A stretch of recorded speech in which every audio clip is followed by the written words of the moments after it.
ವೀಕ್ಷಕರೇ ನಮಸ್ಕಾರ. ನಮ್ಮ ಹಳ್ಳಿ ಸುದ್ದಿ ಯೂಟ್ಯೂಬ್ ಚಾನೆಲ್ಗೆ ಸ್ವಾಗತ. ಗೃಹಲಕ್ಷ್ಮಿ ಯೋಜನೆ ಬಗ್ಗೆ ಮತ್ತೊಂದು ಬಿಗ್ ಅಪ್ಡೇಟ್ ಅಂತಾನೆ ಹೇಳ್ಬಹುದು. ಹೌದು, ಗೃಹಲಕ್ಷ್ಮಿ ಯೋಜನೆಯ ಫಲಾನುಭವಿಗಳಿಗೆ 11 ಮತ್ತು 12ನೇ ಕಂತಿನ ಹಣ ಯಾವಾಗ ಬರುತ್ತೆ ಅಂತ ಸಾಕಷ್ಟು ಜನ ಕಾಮೆಂಟ್ ಮಾಡ್ತಾ ಇದ್ದೀರಿ. ಅದರ ಬಗ್ಗೆ ಸಂಪೂರ್ಣವಾದ ಮಾಹಿತಿಯನ್ನ ಈ ವಿಡಿಯೋದಲ್ಲಿ ತಿಳಿದುಕೊಳ್ಳೋಣ. ಅದಕ್ಕೂ ಮುನ್ನ ನೀವು ನಮ್ಮ ಚಾನೆಲ್ ನ ಸಬ್ಸ್ಕ್ರೈಬ್ ಆಗಿಲ್ಲ ಅಂತಂದ್ರೆ ಈ ಕೂಡಲೇ ಸಬ್ಸ್ಕ್ರೈಬ್ ಆಗಿ, ಹಾಗೆ ಬೆಲ್ ಐಕಾನ್ ಕ್ಲಿಕ್ ಮಾಡಿ ಆಲ್ ಅಂತ ಸೆಲೆಕ್ಟ್ ಮಾಡಿ.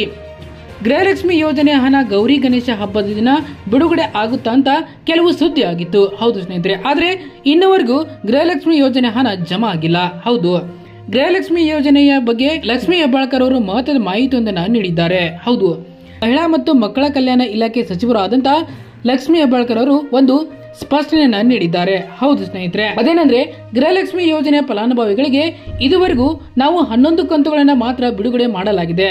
ಇನ್ನು ಬಾಕಿ ಉಳಿದ 2 ಮತ್ತು 13ನೇ ಕಂತಿನ ಹಣವನ್ನ ಫಲಾನುಭವಿಗಳ ಖಾತೆಗೆ ಜಮಾ ಮಾಡಬೇಕು. ಹೌದು, ಅದನ್ನೇ ನಾವು ಈ ಒಂದು ವಾರದೊಳಗೆ ಜಮಾ ಮಾಡುತ್ತೇವೆ ಎಂದು ಅವರು ಭರವಸೆಯನ್ನು ನೀಡಿದ್ದಾರೆ. ಹೌದು ಸ್ನೇಹಿತರೆ, ಕೆಲವು ತಾಂತ್ರಿಕ ಕಾರಣಗಳಿಂದ ಈ ಹಣ ತಡೆ ಹಿಡಿಯಲಾಗಿತ್ತು.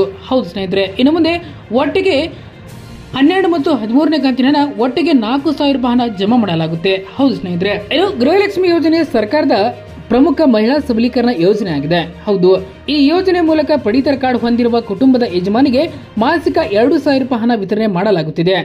ಬಿಪಿಎಲ್ ಮತ್ತು ಎಪಿಎಲ್ ಪಡಿತರ ಚೀಟಿಗಳಲ್ಲಿ ಕುಟುಂಬದ ಯಜಮಾನಿಯ ಈ ಯೋಜನೆಗೆ ಅರ್ಹರಾಗಿರುತ್ತಾಳೆ. ಹೌದು ಸ್ನೇಹಿತರೆ, ರೇಷನ್ ಕಾರ್ಡ್ ನಲ್ಲಿ ನಮೂದಿಸಿರುವ ಮನೆ ಯಜಮಾನಿಯನ್ನ ಗೃಹಲಕ್ಷ್ಮಿ ಯೋಜನೆಯ ಫಲಾನುಭವಿ ಎಂದು ಪರಿಗಣಿಸಲಾಗುತ್ತಿದೆ. 2023 ಆಗಸ್ಟ್ 30ರಂದು ಮೈಸೂರಿನಲ್ಲಿ ನಡೆದ ಸಮಾವೇಶದಲ್ಲಿ ಕಾಂಗ್ರೆಸ್ ನಾಯಕ ರಾಹುಲ್ ಗಾಂಧಿಯ ಈ ಯೋಜನೆಗೆ ಚಾಲನೆ ನೀಡಿದ್ದರು.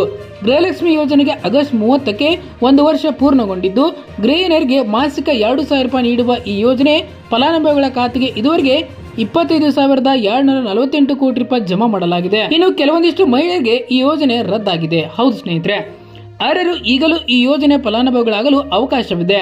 ಬಿಪಿಎಲ್, ಎಪಿಎಲ್, ಅಂತ್ಯೋದಯ ಪಡಿತರ ಚೀಟಿ ಹೊಂದಿರುವ ಕುಟುಂಬದ ಒಬ್ಬ ಮಹಿಳೆಯರಿಗೆ ಈ ಯೋಜನೆ ಪ್ರಯೋಜನ ಸಿಗಲಿದೆ. ಆದಾಯ ತೆರಿಗೆ, ಜಿಎಸ್ಟಿ ಪಾವತಿದಾರರು ಸೇರಿದಂತೆ ಶ್ರೀಮಂತರು ಈ ಯೋಜನೆ ಲಾಭ ಪಡೆಯದಂತೆ ನಿಯಮಾವಳಿಯನ್ನ ರೂಪಿಸಲಾಗಿದೆ. ಹೌದು ಸ್ನೇಹಿತರೆ, ಗೃಹಲಕ್ಷ್ಮಿ ಯೋಜನೆಯನ್ನು ಶುರು ಮಾಡಿ 1 ವರ್ಷ ಸಂಭ್ರಮದಲ್ಲಿರುವ ಈ ಸಮಯದಲ್ಲಿ ಮಹಿಳಾ ಮತ್ತು ಮಕ್ಕಳ ಕಲ್ಯಾಣ ಇಲಾಖೆ ಸಚಿವರಾದ ಲಕ್ಷ್ಮೀ ಹೆಬ್ಬಾಳ್ಕರ್ ಅವರು ಮಾತನಾಡಿ, ಈಗಾಗಲೇ ಹಲವಾರು ಜಿಲ್ಲೆಯ ಮಹಿಳೆಯರಿಗೆ ಜೂನ್ ಕಂತಿನ ಹಣ ಜಮಾ ಮಾಡಲಾಗಿದೆ. ಇನ್ನು ತಾಂತ್ರಿಕ ದೋಷದಿಂದಾಗಿ ಹಣ ಜಮಾ ಆಗುವುದು ತಡವಾಗಿದ್ದು, ಈಗ ಎಲ್ಲಾ ಸಮಸ್ಯೆಗಳು ಬಗೆಹರಿದಿದೆ. ಜೂನ್ ಹಾಗೂ ಜುಲೈ ಹಾಗೂ ಆಗಸ್ಟ್ ತಿಂಗಳ ಹಣ ಸಂಪೂರ್ಣವಾಗಿ ಎಲ್ಲಾ ಫಲಾನುಭವಿಗಳ ಖಾತೆಗೆ ಜಮಾ ಆಗಲಿದೆ. ಯಾವುದೇ ಕಾರಣಕ್ಕೂ ಗೃಹಲಕ್ಷ್ಮಿ ಯೋಜನೆಯನ್ನು ರದ್ದು ಮಾಡುವುದಿಲ್ಲ ಎಂದು ಭರವಸೆಯನ್ನ ನೀಡಿದ್ದಾರೆ. ಧನ್ಯವಾದಗಳು. ಇದೇ ರೀತಿ ಹೆಚ್ಚಿನ ಮಾಹಿತಿಗಾಗಿ ನಮ್ಮ ಹಳ್ಳಿ ಸುದ್ದಿ ಯೂಟ್ಯೂಬ್ ಚಾನೆಲ್ ಅನ್ನು ಸಬ್ಸ್ಕ್ರೈಬ್ ಆಗಿ.